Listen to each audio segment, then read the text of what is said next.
kami berdoa dan bersyukur kepadamu. Haleluya. Semua sama-sama kita katakan amin. Puji Tuhan. Shalom. Apa kabar Bapak Ibu? Luar biasa, puji Tuhan. Dalam ibadah raya yang pertama tadi saya sudah menjelaskan judul khotbah di pagi hari tadi, waspada lawan kita iblis. Ya, dengan beberapa penjelasan siapa iblis itu. Ya, maka di ibadah yang kedua kita melihat judul firman Tuhan, judul khotbah saya di siang ini adalah waspada sebab waktunya sudah dekat. Wahyu 22 ayatnya yang ke-10 hingga ayatnya yang ke-15. Wahyu 22 ayat 10 hingga ayatnya yang ke-15. Kalau Bapak Ibu sudah dapat, saya undang semua kita bangkit berdiri menghargai firman Tuhan. Kita akan baca firman Tuhan secara bergantian. Bapak-bapak, ibu-ibu akan baca mulai ayatnya yang ke-10 bergantian dengan bapak-bapak di ayatnya yang ke-11 hingga ayatnya yang ke-15. Kita baca secara bersama-sama. Mari yang wanita 1, 2, 3.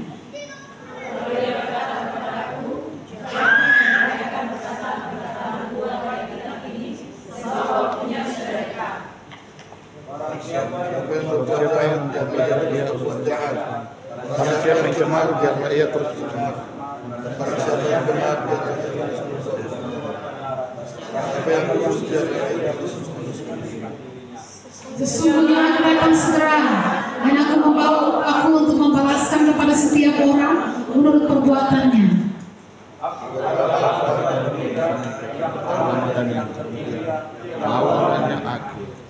Berbahagialah mereka yang membasuh jubahnya.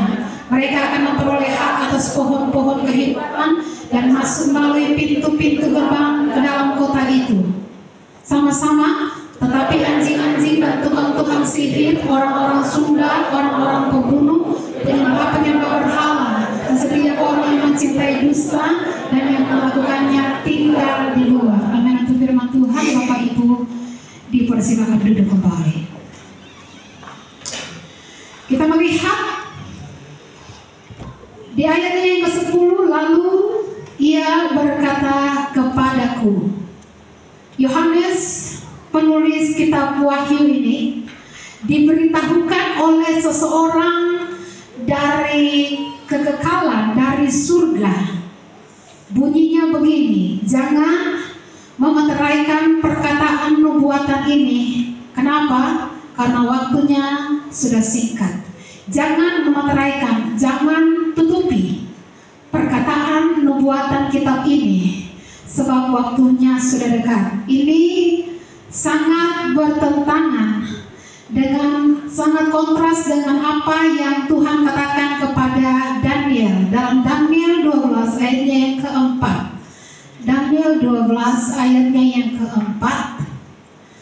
Tetapi engkau Daniel, sembunyikanlah segala firman itu dan meteraikanlah kitab itu sampai pada akhir zaman. Banyak orang akan menyelidikinya dan pengetahuan akan bertambah. Kontras firman Tuhan yang datang kepada Daniel dengan yang datang kepada Yohanes itu kontras. Dikatakan engkau Daniel, meteraikan kitab itu, sembunyikan segala firman itu, tutupi segala firman itu. Kenapa? Alasannya karena belum akhir zaman. Sampai pada akhir zaman, ketika sampai kepada Yohanes, dikatakan kepada Yohanes, lalu ia berkata, seorang dari surga berkata, jangan memeteraikan, jangan tutupi perkataan-perkataan nubuat dari kitab ini. Kenapa? Sebab waktunya sudah dekat. Itu menjadi judul khotbah saya di hari ini. Waspada sebab waktunya sudah dekat. Ya. Kalau Daniel disuruh tutupi, sembunyikan, meteraikan firman itu. Kenapa? Karena waktu masih jauh. Sembunyikan sampai akhir zaman. Tapi kepada Yohanes dikatakan, jangan meteraikan, jangan tutupi, jangan sembunyikan firman ini. Kenapa? Karena sudah akhir zaman. Karena waktunya sudah dekat. Ya, waktunya sudah lebih dekat dari yang kita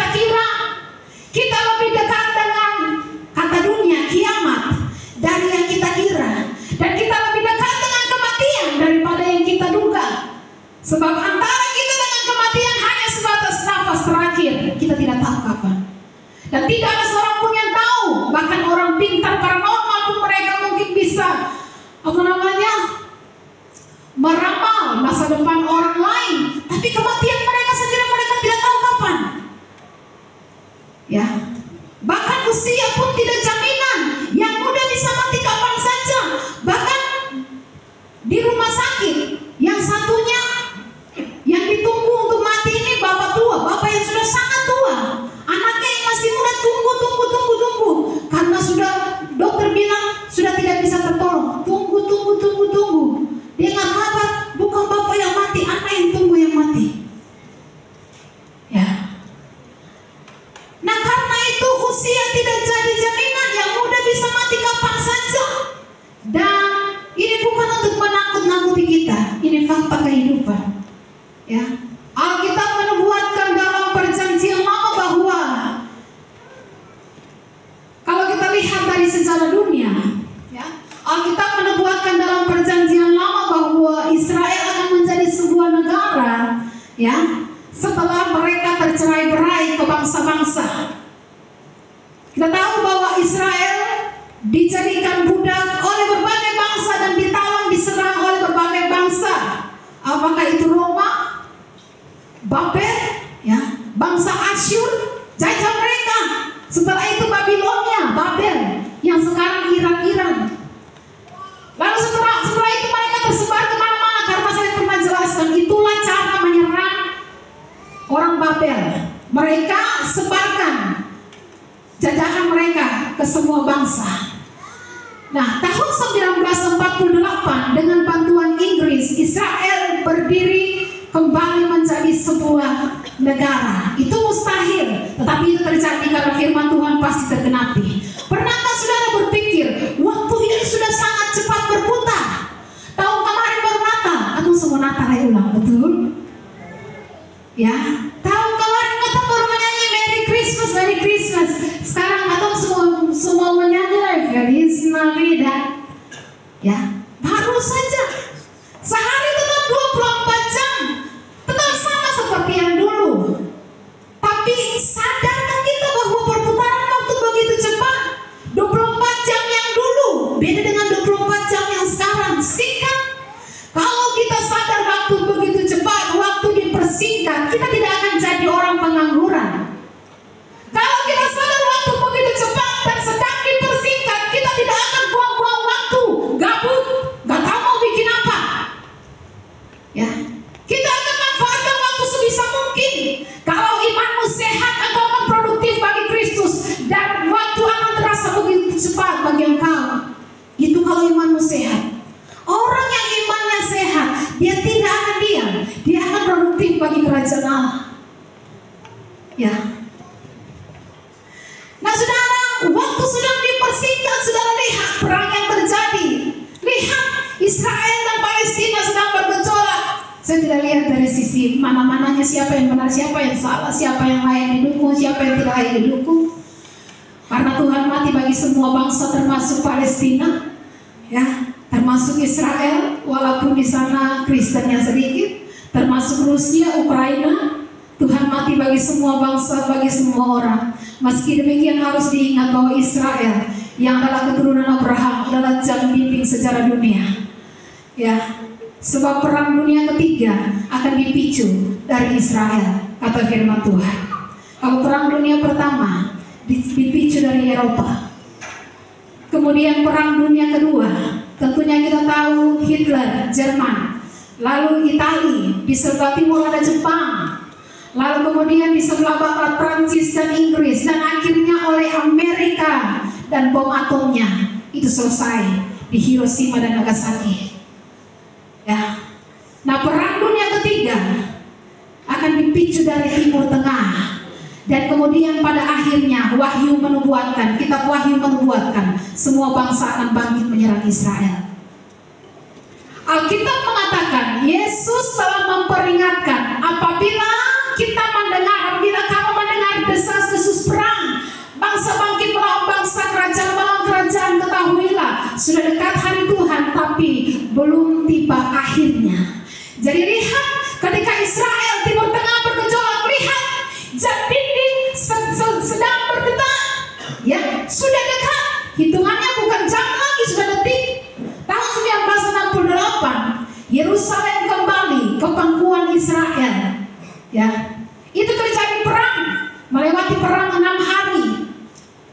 Ya, pemicunya pertama-tama adalah perang antara Mesir dan Israel, kita tahu itu. Lalu nimbrunglah semua yang lain, negara-negara Arab seperti Yordania, Syria dan lain semua ikut nimbrung lawan Israel. Jadi Israel lawan Mesir, kemudian didukung oleh Arab Saudi dan kemudian Yordania, Syria, semua mendukung dan melawan Israel. Perangnya cuma 6 hari, menewaskan 20.000 tentara Arab dan 800 tentara Israel. Yerusalem kembali ke pangkuan Israel, termasuk dataran tinggi di Palestina, dataran tinggi Golan kembali ke pangkuan Israel. Nah, selalu firman Tuhan pasti tergenapi. Ini bangsa ini kecilnya, sedikit penduduknya, tapi lihat bangsa-bangsa yang besar bangkit menyerang dia. Semua bangsa bersekutu menyerang dia. 6 hari, sekarang sudah berapa hari? Sudah lama. Tahun 1968 Israel hanya perang 6 hari, menewaskan 20.000 tentara Arab. Tentara Israel 800 orang. Lihat perbandingannya. Perbandingannya sangat jauh. Ya.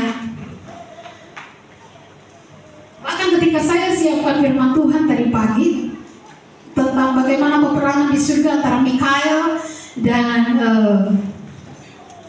iblis dan malaikat-malaikatnya.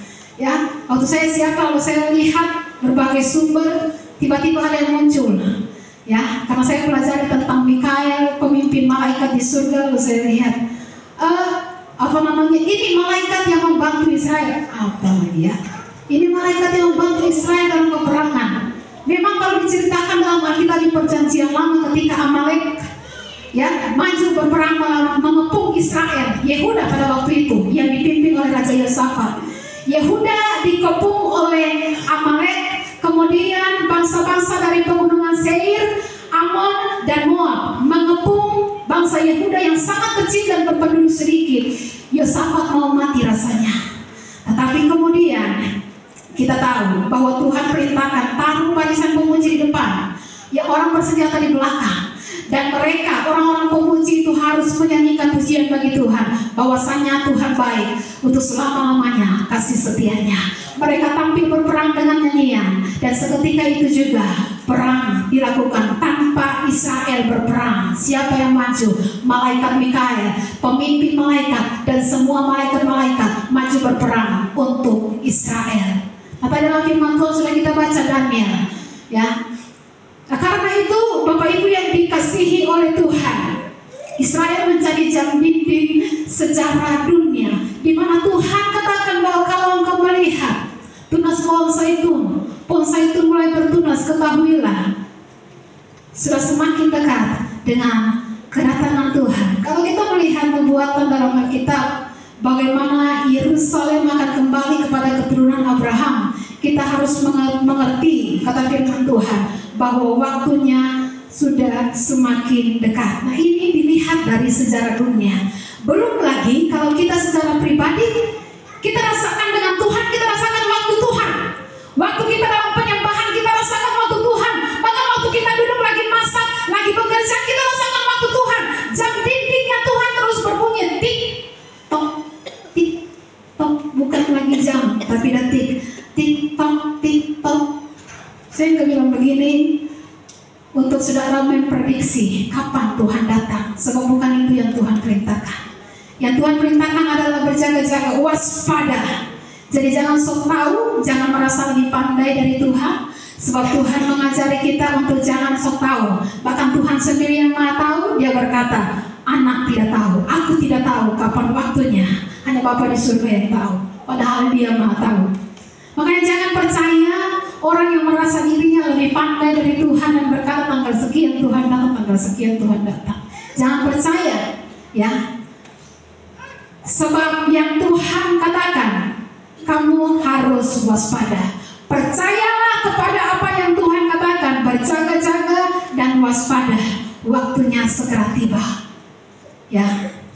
Ingat bahwa waspada tidak membuat kita berhenti aktif dan produktif. Justru kita harus tetap tetap produktif dan tetap aktif mencari berkat dimanapun kita berada. Sekali lagi, jadi jangan sok tahu, jangan dengarkan orang-orang yang merasa diri lebih pandai dari Tuhan. Yang pasti Tuhan berkata bahwa waktu Tuhan datang, kondisi manusia seperti begini. Matius 24, mereka akan makan minum. Waktu Tuhan datang nanti kelak, pada waktu anak manusia datang kembali kelak, akan terjadi seperti pada zaman Nuh, mereka makan minum. Itu dulu. Kondisi manusia, mereka makan minum. Coba saudara lihat, weekend, tempat makan di mana-mana tetap penuh. Makan minum, orang minum-minum, orang makan-makan, orang mau bilang negara krisis, dunia krisis, orang tetap makan-makan, minum-minum. Ya, bahkan tempat-tempat makan selalu antri, selalu penuh. Di Sobraki mungkin kita kurang kelihatan. Tapi tempat yang saya kunjungi di Indonesia yang saya lihat orang antri, Manado. Itu tempat makan habis-habis banyak. Ya, habis-habis banyak. Dan banyak yang baru dibangun. Kita pikir kalau sudah dibangun yang baru mungkin yang lain kosong. Tanpa dibangun yang baru tetap full. Ya, tetap full. Mau bangun sebanyak apapun itu tanpa makan tetap full. Ya. Ini menjadi bukti dan tanda bahwa manusia lebih suka enjoy hidupnya. Tidak apa-apa, tidak masalah. Tapi jangan sampai lupa Tuhan. Supaya kamu tidak diseret ke pengadilan, kata pengkhotbah. Ya. Nikmatilah hidupmu, hai orang muda. Tapi jangan lupakan Tuhan. Supaya kau tidak dibawa ke pengadilan. Apalagi yang kita katakan, mereka makan minum ini. Keadaan manusia ketika Tuhan datang seperti zaman Nuh, mereka makan minum, kawin mengawinkan. Undangan pesta tidak henti-hentinya, orang tidak berhenti-henti menikah. Ya, di saat semua seperti zaman Nuh, tiba-tiba air bah datang. Ya, kita tidak pernah tahu kapan dunia tiba-tiba dihanguskan dengan api. Kita tidak pernah tahu kapan dunia tiba-tiba dicungkir balikan. Kita tidak pernah tahu. Maka bangunlah kehidupan rohanimu. Ya, Alkitab mengajarkan kamu harus bisa menilai pohon ara. Apabila pohon ara itu mulai bertunas, kamu akan tahu waktunya sudah dekat. Waktu kamu lihat langit mendung, kamu tahu sebentar lagi hujan. Karena itu Alkitab katakan dalam ayat 10, sebab waktunya sudah dekat. Implikasinya bagaimana? Ayat 11 dari pembacaan kita Wahyu 22 tadi ayat 11. Barang siapa berbuat jahat, biarlah ia terus berbuat jahat. Yang cemar akan semakin cemar. Kenapa Alkitab suruh orang untuk berbuat jahat? Kenapa Alkitab suruh orang untuk tanpa cemar? Ya, barang siapa yang berbuat jahat, biarlah ia terus berbuat jahat. Barang siapa yang cemar, biarlah ia terus cemar. Alkitab tidak memerintahkan kita untuk berbuat jahat ataupun hidup cemar. Ini nubuatan keadaan akhir zaman menjelang kedatangan Tuhan, bahwa siapa yang sudah berbuat jahat, kalau dia tidak segera bertobat, kalau dia tidak ada niat untuk bertobat, dia akan semakin jahat. Makanya cepat bertobat. Sebab kalau niat saja tidak ada untuk bertobat, sudah tutup masa bodoh dengan firman Tuhan. Ya, sudah tahu bahwa kita hidup dalam dosa, tapi tidak ada niat untuk bertobat. Ya, maka kita akan semakin jahat, kata firman Tuhan. Kalau niat sudah tidak ada, apalagi ikut Tuhan setengah-setengah, tidak mungkin bisa menjadi orang benar, tidak mungkin. Gereja iya, mabuk iya. Ya. Gereja iya, diskotik, nightclub iya. Tidak bisa. Pasti akhirnya ada satu yang dikorbankan, dan itu pasti gereja. Itu pasti Tuhan. Kalau kita dikatakan dalam firman Tuhan, kita tidak bisa sembah Tuhan atau mamon. Ya. Sebab Tuhan pasti dikorbankan. Karena manusia ini daging, kedagingan. Jadi lihat saja berapa lama kita bisa pegang Tuhan. Kalau kita tidak pegang Tuhan dengan sungguh-sungguh, kita pasti lepaskan dia. Kalau kita pegang Tuhan di sebelah mamon, pasti kita korbankan Tuhan. Ya. Makanya Tuhan bilang, ikut Tuhan tidak boleh setengah-setengah, ikut dengan segenap hati. Benci sama mengasihi. Kita mau mengasihi, tapi kita juga simpan kebencian. Pasti kasih kita korbankan. Ya, kenapa? Bukan karena kasih kalah atau hilang kekuatan, bukan. Tapi karena ya, jadi kalau kita simpan benci, kita juga mau hidup dalam kasih, tapi tetap kita pegang kebencian. Kita tidak mau lepas kebencian. Sakit hati kita tidak mau lepas. Tersinggung kita tidak mau lepas. Maka kasih pasti akan kalah. Bukan karena Tuhan kalah, tapi karena Tuhan tidak bisa dimadu. Ya, kita taruh Tuhan dengan Mamon di satu ruangan, Tuhan pasti akan keluar dari ruangan itu. Karena Tuhan tidak bisa dimadu. Sudah tidak percaya? Istri sah, dia akan keluar dari ranjang pernikahan. Ya, dari ranjang persinahan. Ketika suaminya bersinah, dia pasti akan suruh, pilih dia atau saya. Kalau kau pilih dia, saya pergi. Istri sah tidak mau dimadu. Betul, istri-istri? Makanya awal menikah saya bilang sama suami saya tidak tolerir dengan yang namanya persinahan, main gila. Ya, berani kamu main perempuan, jangankan ketemu, chatting saja saya tinggalkan. Ya, Tuhan pun demikian. Jangan ada padamu orang lain di hadapanku. Tuhan pasti tinggalkan, karena yang sah tidak pernah mau dimadu. Kalau pelakornya tidak apa-apa. Kamu tetap saja sama istrimu, yang penting setiap satu datang main di sini ya. Ya, setan itu mau dimadu, iblis itu mau diduakan. Kan Firaun bilang kepada Israel, oke, kamu silakan pergi beribadah kepada Allahmu, tapi jangan jauh-jauh, tetaplah di Mesir. Ya, pergi persembahkan korban kepada Allahmu, silakan beribadah tapi jangan jauh-jauh. Iblis juga pakai cara yang sama, metode yang sama. Orang Kristen tidak apa-apa beribadah, dengan firman tidak apa-apa, tapi jangan terlalu so suci, jangan terlalu fanatik lah, jangan terlalu so alim. Ya, beribadahlah, tapi jangan terlalu suci-suci amat, gak usah kudus-kudus lah. Ya, apa yang dari Kristus tidak mau dinomorduakan. Jadi kalau saudara suka dengan kepahitan, dendam, tapi juga mau hidup dalam kasih, maka lambat atau cepat kasih pasti akan ditinggalkan. Karena yang benar tidak akan mau diduakan. Ya, maka kalau saudara katakan saya mau hidup dalam kasih, tapi tetap simpan kebencian, kepahitan, kekecewaan, kasih pasti kalah. Sebab yang benar tidak akan mau diduakan. Makanya dari sini kita mengerti ayat ini, barang siapa berbuat jahat, biarlah ia terus berbuat jahat. Orang Kristen beribadah tapi benci orang lain, tidak mau lepas. Ayo mengampuni, saya sampai mati lagi saya akan mengampuni. Saya apa-apa, beta senyum saja, tapi beta tetap kecewa, sakit hati, kepahitan. Ya, siapa yang jahat, yang tidak memutuskan untuk melepaskan dosa, yang tidak memutuskan untuk melepaskan kejahatan, dia akan semakin jahat. Yang cemar, yang mencemarkan dirinya akan semakin cemar. Makanya kenapa firman Tuhan datang kepada kita hari ini, apabila engkau mendengarkan firman-Ku, jangan keraskan hatimu, supaya engkau tidak dibinasakan oleh malaikat maut. Ya, zaman ini zaman yang jahat, zaman edan, kata lagu. Ya,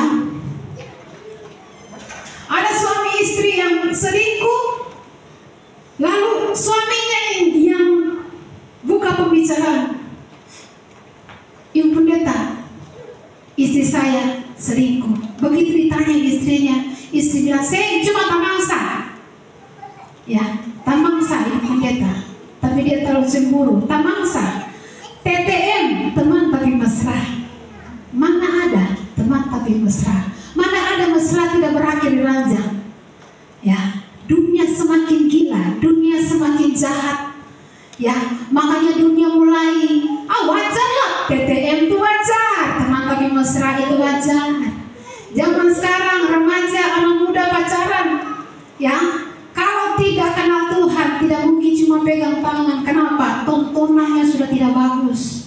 Ya, internet sudah lancar. Internet itu sebenarnya baik untuk bisa tambah pengetahuan, hai anak-anak muda.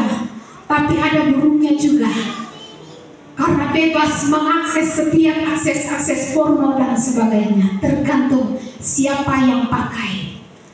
Makanya kalau anak-anak muda di tempat ini, anak-anak muda yang takut akan Tuhan, benar-benar jaga pergaulanmu. Kalaupun pacaran, benar-benar jaga kekudusan.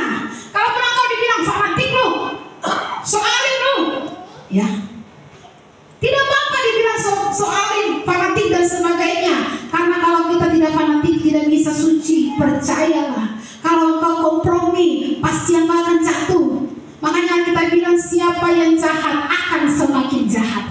Siapa yang cemar akan semakin cemar. Tidak bisa engkau pegang Tuhan, satunya dosa, tidak bisa. Ya, makanya siapa yang kudus akan semakin menguduskan dirinya. Ya, jadi jangan takut dibilang soalin, fanatik. Iya, memang itu pilihan hidup saya. Mau apa kamu? Ya, saya memilih keluarga yang bahagia karena tidak ada kebahagiaan tanpa kekudusan. Bapak Ibu, kalau kita di tempat pekerjaan kita, kalau kita tidak jujur dalam persoalan kecil, 50.000 kita tidak jujur, ketahuilah kita akan korupsi sampai berakhir di penjara. Kalau kita tutup mata kompromi dengan 50.000, 100.000, maka kita akan tutup mata terhadap 50 miliar. Ya, barang siapa cemar, dia akan terus berbuat cemar. Lihat anak-anak muda, orang-orang tua yang punya anak-anak sudah mulai beranjak dewasa, anak-anak muda yang pacaran, kalau mereka sudah mulai tidak aktif dalam ibadah, tidak aktif melayani, pasti berakhir dengan jatuh dalam dosa seks. Para orang tua, pembina remaja pemuda, ya, harus mengerti, kalau ada anggotamu yang mulai mundur dari ibadah, mundur, tidak aktif melayani, dan saat dia pacaran pasti berakhir dalam kejatuhan. Maka kalau sudah jatuh orang tua, jangan dipukul anaknya, jangan dibanting apalagi, sebab semakin kau kasar kepada anakmu, semakin dia akan berontak. Kuasai diri, hai orang tua, bicara baik-baik. Anakku, ini bukan arah hidupmu, jangan seperti itu, ayo bertobat. Itu sebabnya orang tua, pengurus, pembina remaja, pemuda, ya, tidak bisa kita biasa-biasa, tidak bisa kita kerja dengan santai. Kerja harus ekstra berdoa, ekstra mentoring. Jangan hanya kita mau di mentoring, kita harus mentoring generasi ini supaya mereka tidak binasa. Ya, lah iblis saja kerja ekstra untuk menghancurkan generasi ini, masa kamu santai? Ya, kalau dulu ada orang yang jatuh tapi kemudian Tuhan kasih kesempatan kedua, puji Tuhan. Tapi jangan mencobai Tuhan, jangan sengaja jatuh, karena kau tahu nubuatan firman Tuhan pasti dikenapi. Siapa kita bikin dulu, kita bikin dosa dulu, nanti kita balik lagi bertobat. Nubuatan pasti akan digenapi. Siapa yang jahat, dia akan semakin jahat. Siapa yang memilih untuk hidup cemar, dia akan semakin cemar. Maka engkau menepati mau bertobat sudah tidak bisa. Kenapa? Itu nubuatan firman Tuhan. Maka ketika engkau mempermainkan kasih karunia Tuhan, siapa apa? Kemana bertobat di sini? Bikin dosa lagi kembali. Nanti habis itu bertobat lagi. Engkau akan dapati kalau nubuatan ini digenapi dalam hidupmu, engkau dapati bahwa engkau tidak bisa bertobat, tidak punya kemampuan untuk bertobat, bahkan tidak ada niat di hati untuk bertobat. Ini firman Tuhan. Makanya hari-hari ini, Bapak Ibu yang dikasihi oleh Tuhan, kalau kita sedang jatuh, cepat-cepat bertobat. Ini firman Tuhan. Semua hal mulai dianggap wajar, dosa mulai dianggap wajar. Zaman dulu, ya, kalau orang lesbian, gay, apalagi itu dianggap tabu. Zaman sekarang dianggap wajar dan dikatakan mereka merupakan bagian yang harus diterima karena mereka tidak minta dilahirkan seperti itu, katanya begitu.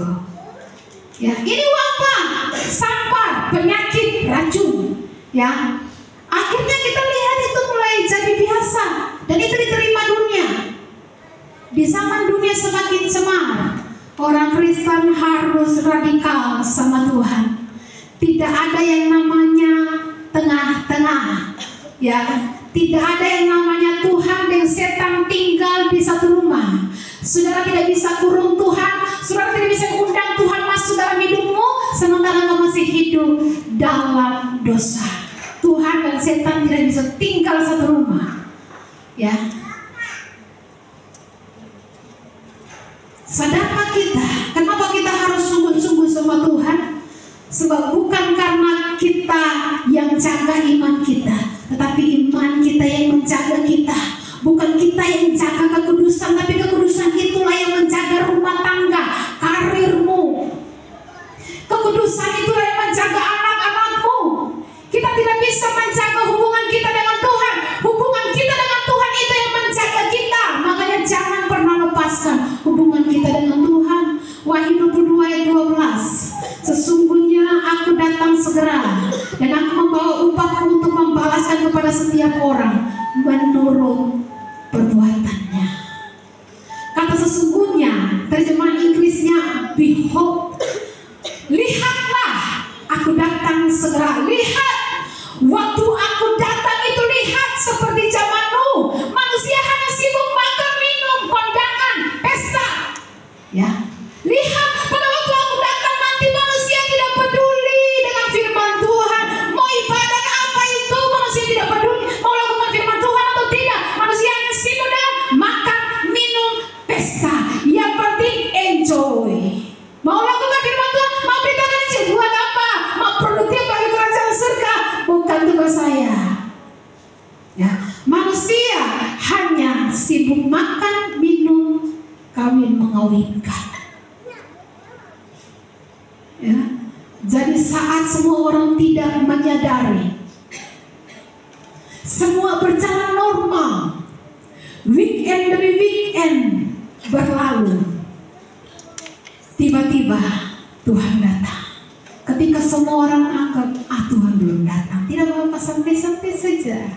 Ya, mau ibadah ke Sengka,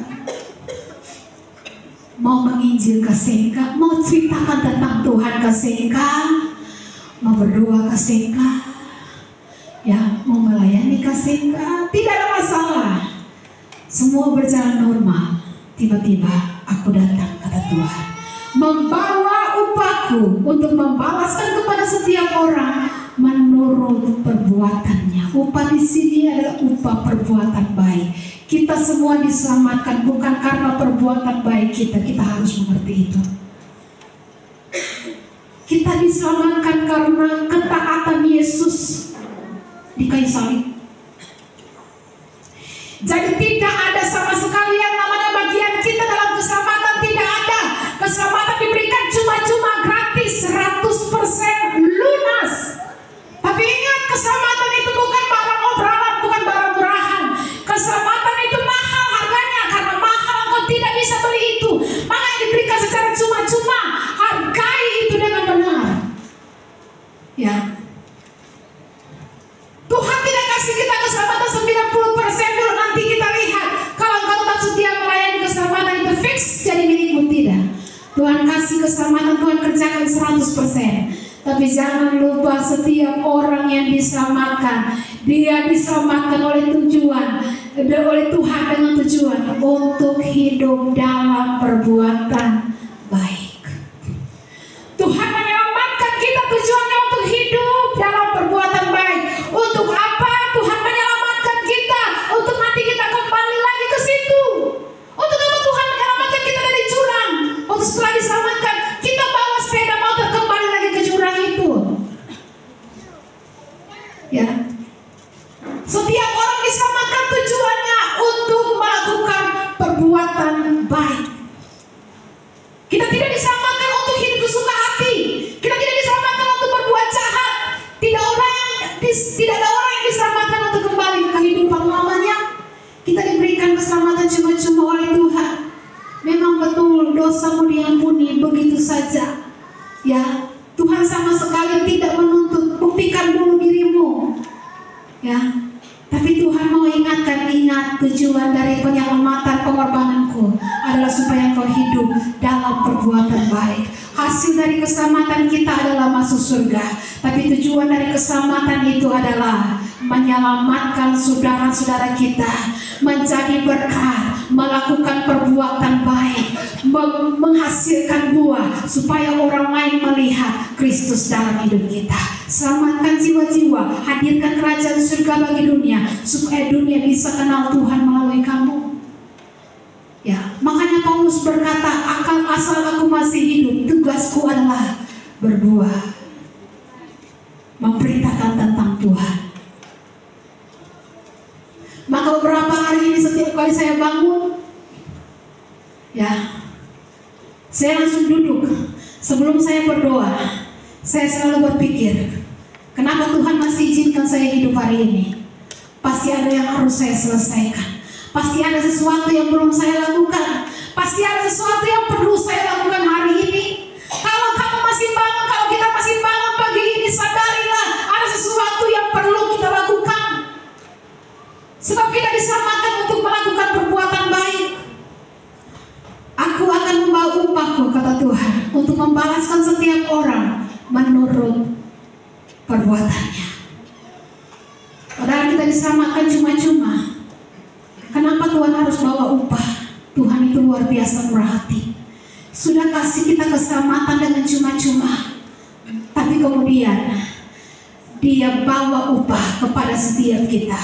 Ya, sebab kalaupun kita kerja sama Tuhan seumur hidup, kerja rodi sama Tuhan seumur hidup, supaya kita tidak masuk neraka, itu pun tidak bisa membalas kebaikan dan pengorbanan Tuhan.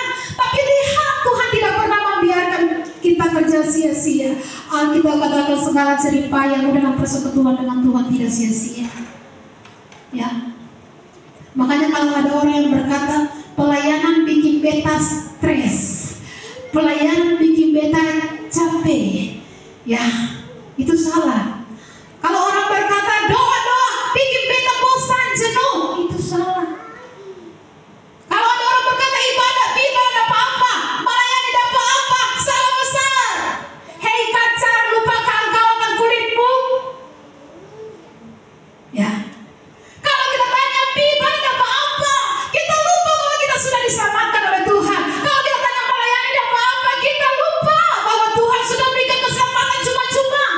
Maka kalau kita katakan, aduh, pelayanan bikin kita capek, ya, saya mau bilang, hei kacang-kacang, lupakan kau kepada kulitmu. Makanya tahun lalu saya pernah khotbah di Dewasa Muda, judulnya Kacang Lupa Kulit. Ya, sebab kalau kita tanya ibadah apa-apa, melayani apa-apa, salah besar. Berdoa bikin beta bosan, doa-doa bikin pemalas, kacang lupa kulit. Makanya sebenarnya kalau mau bayar, ya kalau Tuhan mau bayar lunas, itu sebenarnya bayar belakangan saja. Ya, contoh kalau tukang parkir, waktu kita parkirkan mobil kita, lalu kita bilang, mesti jaga mobil ini apa? Jaga baik-baik, nanti beta balik mesti dapat 500.000. Dia akan jaga itu karena kenapa? Nanti dia dapat 500.000. Tapi kalau kita turun, kita kasih 500.000 kepada dia, jaga mobil baik. Kalau itu parkiran liar, kita balik, orang lain tanya dari kita, kenapa? Dia sudah pergi, dia sudah dapat uang. Ya. Nah, kenapa Tuhan tidak bayar belakangan saja? Kamu kerja dulu. Kalau saya lihat kamu baik, saya akan berikan kamu upah, saya akan bayar kamu dengan keselamatan. Tidak, Tuhan kasih keselamatan lunas di awal. Kenapa? Karena Tuhan percaya kepada kita, padahal sebenarnya kita tidak pantas untuk dipercayai. Ya, harusnya Tuhan bilang begini, hai kamu manusia, berbakti dulu, beramal sosial dulu, layani saya dulu, nanti mungkin saya akan pertimbangkan kamu selamat. Tanyalah kepada orang yang sudah masuk neraka, mau gak tukar tempat dengan kita yang hari ini masih hidup? 100 tahun kerja di buat Tuhan, pasti mereka sangat mau tukar tempat. sudah di sana, penyesalan sudah tidak ada guna. Tuhan bayar di awal, lunaskan di awal dengan nyawa anaknya, lunas dibayar. Makanya ketika sudah lunas dibayar, ada yang malas-malasan, ya. Padahal kita bilang janganlah hendaknya kerajinan bukan ibadah malas-malasan. Makanya waktu Tuhan butuh kita, kita tidak kelihatan batang hidup kita, kita tidak kelihatan diri kita. Waktu Tuhan bilang mana yang mau putus, semua tunduk muka, semua bisa bunyi. Ya, karena apa? Sudah dibayar di awal. Kita sudah terima keselamatan di awal. Makanya banyak yang malas. 10 orang kusta disembuhkan, 10-10-nya sembuh, 9 tidak kelihatan batang hidungnya, hanya 1 yang kembali berterima kasih. Itu pun bukan orang Yahudi, itu Samaria yang tahu diri, saya hina, sebenarnya saya tidak pantas untuk disembuhkan oleh Tuhan. Hanya orang yang merasa diri hina yang kembali untuk beribadah, bersyukur kepada Tuhan. Dia kembali, yang kita katakan dengan suara nyaring, dia berseru memuliakan Tuhan. Makanya kalau kita menyanyi Tuhan Yesus paling baik, biasanya kalau kita luput dari kematian, ya mungkin ada, atau kita dapat sesuatu yang besar, rasa-rasa mau lompat. Nah kalau ada orang yang lompat, itu karena mereka merasakan terlalu baik Tuhan. Ya, kita seharusnya sumati tapi hidup. Aduh Tuhan Yesus paling baik. Tapi kalau Tuhan Yesus paling baik, sih ada kebaikan Tuhan yang terasa paling baik. Menyanyi mau tepuk tangan barat. Ya, kenapa? Karena kita katakan orang yang banyak menerima kasih Tuhan, lebih banyak mereka bersyukur buat Tuhan. Ya, karena yang berhutang 50 juta beda dengan yang berhutang 500.000. Yang 50 juta pasti akan sangat bersyukur, hutangku diampuni oleh Tuhan.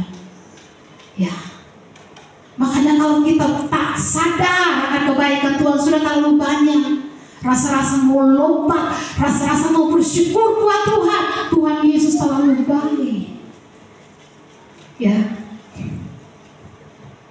makanya lihat di gereja, orang-orang yang bertahan, tetap setia beribadah, tetap setia melayani, itu orang-orang yang berterima kasih sama Tuhan. Maka lucu kalau ada orang Kristen yang mempersoalkan atau melayani tidak apa-apa. Lucu kalau ada orang Kristen yang mempersoalkan atau ibadah tidak apa-apa. Kacang lupa kulit, sekali lagi, wahai kacang, lupakan engkau kepada kulitmu. Ya, maka mari waspada sebab waktunya sudah dekat. Maka yang harus kita lakukan, yang pertama, dalam firman Tuhan yang tadi sudah kita baca, yang jahat akan semakin jahat, yang cemar akan semakin cemar. Ingat, yang pertama, waspada sebab waktu sudah sangat dekat. Maka yang pertama yang harus kita perhatikan dalam kewaspadaan kita, jangan main-main dengan dosa atau setengah-setengah bertobat. Bertobat tidak sepenuh hati, bertobat lebih tetap bikin dosa. Ingat, yang jahat semakin jahat. Apalagi kalau perbuatan ini dikenapi, maka engkau akan dapati tidak ada penyanyian untuk bertobat. Yang jahat semakin jahat, saya ada remai. Oke gas, oke gas. Mau doa, sabar. Pelayanan, rem. Ibadah, tahan. Ya, makan-makan, gas. Jalan-jalan, gas. Shopping-shopping, gas. Nobar, gas. Mabar, gas dong. Oke gas. Ya. Orang hari-hari ini hanya cari yang penting enjoy dong. Ya, demikian pula dengan keadaan Nuh. Seperti keadaan Nuh, demikian pula pada waktu kedatangan Tuhan. Orang hanya peduli dengan makan minum, pesta, kawin mengawinkan.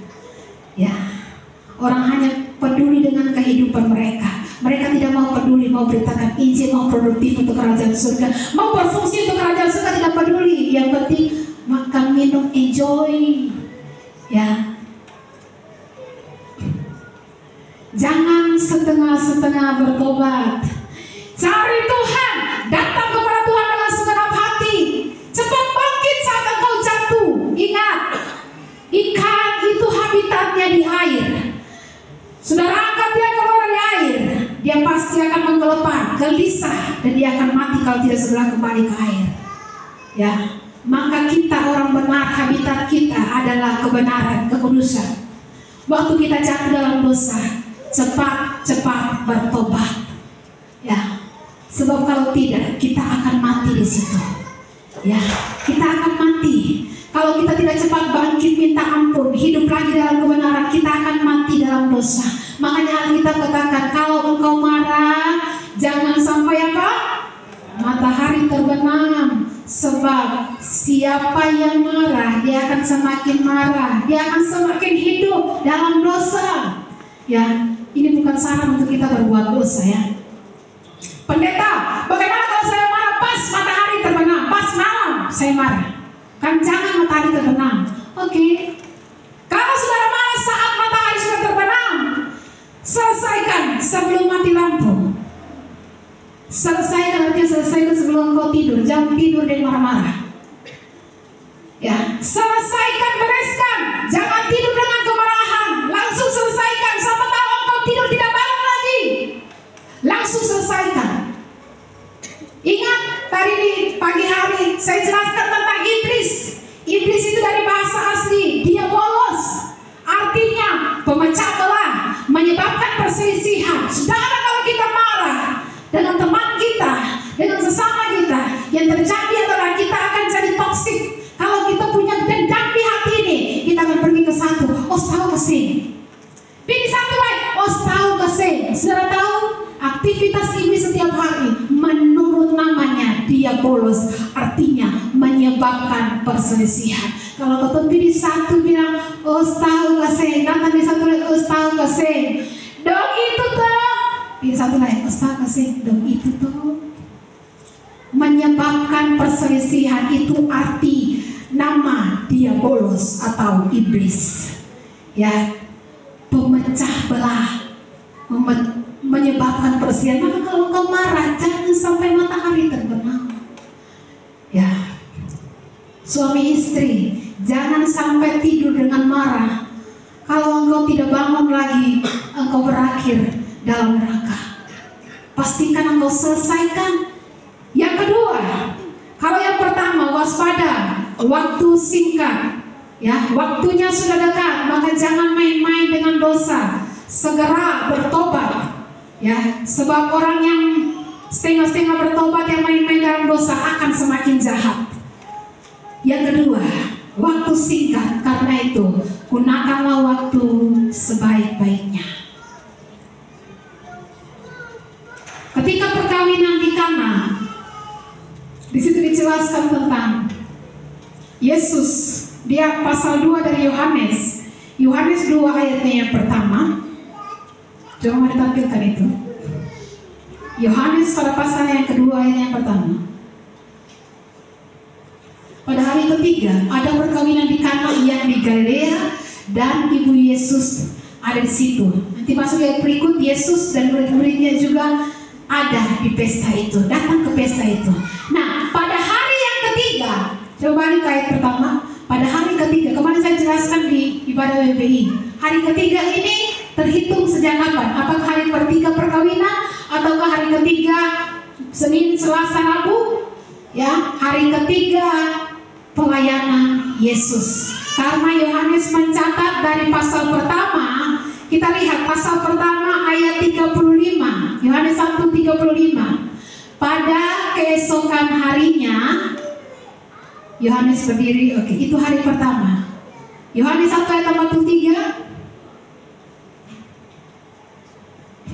Pada keesokan harinya Yesus memutuskan untuk berangkat ke Galilea. Itu hari kedua. Masuk di pasal 2 ayat 1. Pada hari ketiga.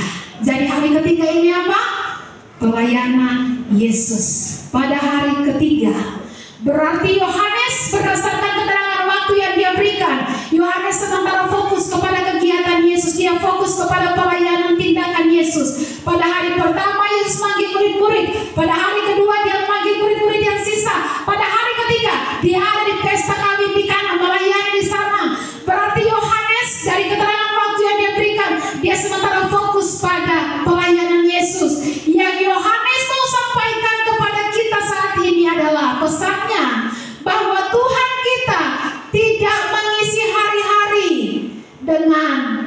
duduk gabung, saya tahu mau bikin apa. Ya, yang Yohanes mau sampaikan adalah Tuhan kita mengisi hari-harinya dengan seluruhnya adalah bekerja dan melayani. Hari pertama dia bekerja melayani, hari kedua dia bekerja lagi melayani, hari ketiga dia akan di pesta kawin di Kana. Maka setiap hari dari juru selamat kita selalu diisi dengan aktif bagi kerajaan surga. Dengan kata lain, juru selamat kita tidak pernah buang-buang waktu dengan percuma. Juru selamat kita tidak pernah bersantai-santai ria. Juru selamat kita memanfaatkan setiap hari untuk pekerjaan dan pelayanan. Dengan kata lain, Yesus adalah orang bijak yang menggunakan waktu yang ada. Ini jadi pelajaran bagi kita. Apakah kita juga menggunakan waktu yang ada seperti yang Yesus mau? Ya, menggunakan setiap kesempatan yang ada. Efesus 5 ayat 16. Efesus 5 ayat 16, mari tampilkan ayat itu. Dan pergunakanlah waktu yang ada, karena hari-hari ini adalah jahat. Konteksnya berbicara tentang orang yang bijaksana, orang yang arif. Orang arif salah satu cirinya adalah mempergunakan waktu dengan baik, karena waktu tidak selalu ada. Ya, waktu tidak akan berulang kembali. Setelah hari minggu ini berlalu, tidak akan kembali lagi ke minggu ini. Yang berikut, waktu terus berjalan. Kalau kita tidak menggunakan waktu, kita nganggur, kita akan menyesali di kekekalan. Kenapa waktu itu beta saya beritakan firman? Kenapa waktu itu beta saya duduk berdoa untuk jiwa-jiwa? Kenapa waktu itu beta saya produktif untuk Tuhan? Kita akan menyesal. Orang yang tahu waktunya sudah dekat, sudah singkat, tidak akan menyia-nyiakan waktu dan talenta yang Tuhan kasih. Dia akan berusaha untuk terus menyenangkan hati Tuhan. Orang yang menyadari waktunya sudah singkat akan mempergunakan waktu sebaik-baiknya. Ya, sehingga kita bangun, Tuhan pertemukan saya hari ini dengan siapa yang harus saya layani. Ya, makanya kemarin ketika saya selesai berdoa, Tuhan taruh di hati. Ya, jangkau lagi, jangkau. Bikin Natal, KPA, anak bikin, remaja bikin, pemuda bikin, dewasa muda bikin. Dan setelah kita duduk bicara di doa puasa kemarin, ya, maka diputuskan remaja masuk ke sekolah untuk bikin Natal di awal Januari, pemuda masuk ke kampus Unesa bikin Natal, ya, saat jam mereka aktif sehingga semua mahasiswa ada. Ya, saudara bayangkan kalau kemarin dikatakan jumlah siswa di SMK kurang lebih 1.000 orang, kita masuk sana. Ya, remaja akan masuk ke sana untuk bikin Natal. Ya, dan kita mau lihat, kita rebut jiwa-jiwa. Karena tadi firman Tuhan pagi dikatakan, waktu kita memberitakan Injil, kita sedang merebut jiwa-jiwa.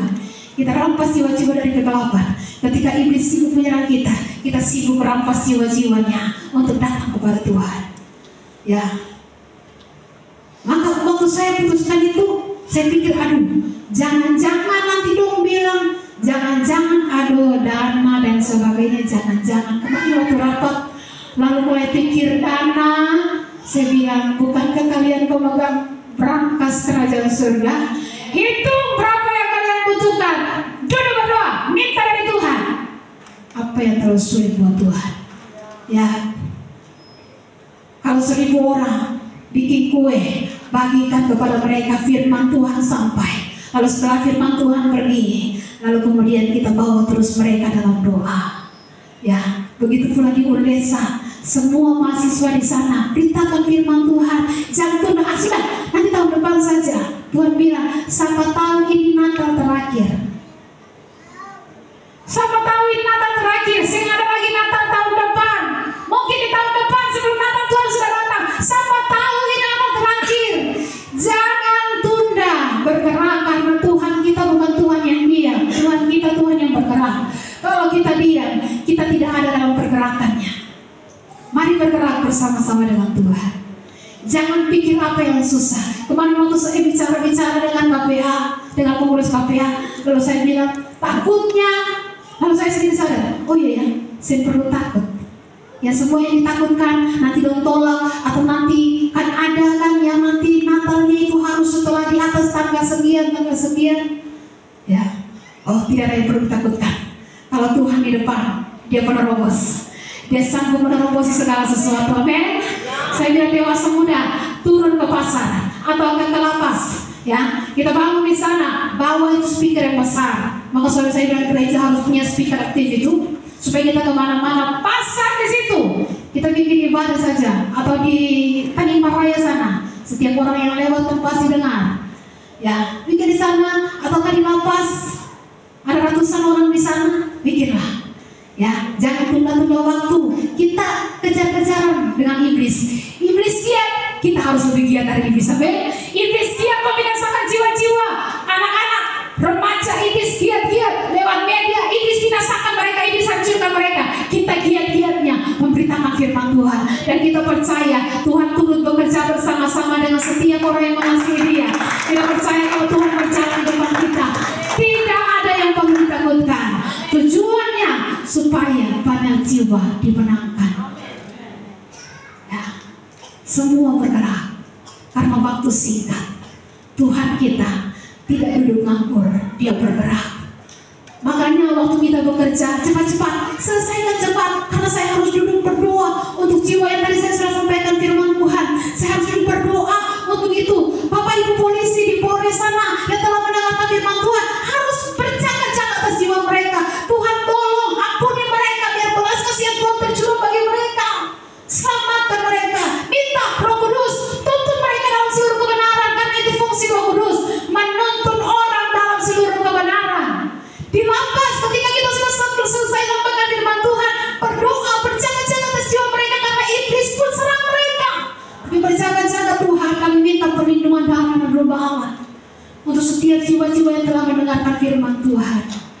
Kita tahu kita ada di dunia ini untuk maksud Tuhan. Setiap bangun pagi pasti ada yang harus saya kerjakan, pasti ada yang belum selesai, sehingga Tuhan masih izinkan saya ada di dunia ini. Kalau sudah selesai, Tuhan sudah ambil. Tapi kalau kita masih diizinkan hidup, masih ada pekerjaan Tuhan yang harus diselesaikan. Jangkau jiwa, rebut jiwa bagi kemuliaan Tuhan. Waspada, waktunya singkat. Jangan main-main dengan dosa. Kalau jatuh, cepat-cepat bangkit. Sebab kalau tidak, engkau akan semakin jahat dan binasa. Ya. Yang kedua, pergunakan waktu sebaik-baiknya, karena waktu-waktu ini adalah jahat. Rampas jiwa-jiwa, rebut jiwa-jiwa bagi kerajaan surga. Amin. Itu firman Tuhan. Mari setiap orang percaya jemaat Tuhan waspada.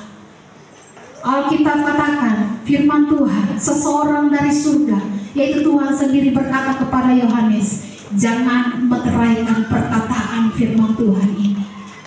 Ketika firman Tuhan disampaikan, tidak perlu ditutup-tutupi, karena ini sudah akhir zaman. Bukakan, sampaikan, jangan meteraikan, jangan simpan, jangan tutupi firman Tuhan. Beritakan itu, karena ini akhir zaman. Kalau kepada Daniel disuruh simpan, meteraikan, karena belum tiba waktunya. Tapi kepada Yohanes, karena sudah dekat waktunya, jangan meteraikan perkataanmu. Jangan simpan, jangan tutupi. Maka kalau kita tidak berani sampaikan firman Tuhan yang menegur dosa, yang menyatakan kesalahan, jangan sampaikan, jangan bicara. Sebab sudah akhir zaman. Jangan meteraikan, jangan tutupi firman Tuhan. Beritakan. Sebab Tuhan sendiri kata